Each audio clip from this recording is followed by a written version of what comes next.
Meaning of inconsequential. Inconsequential.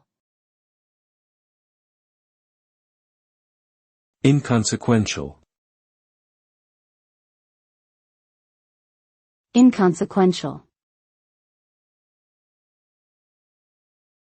Inconsequential. The word inconsequential refers to something that is unimportant or insignificant. When something is described as inconsequential, it means that it is of little or no consequence or significance. It may refer to a trivial event, an insignificant detail, or a minor issue.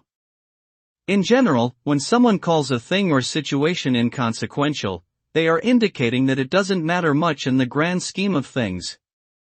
This can be used to describe decisions, actions, or events that have no major impact, influence, or consequence. Ultimately, anything that is deemed inconsequential can be safely ignored or overlooked.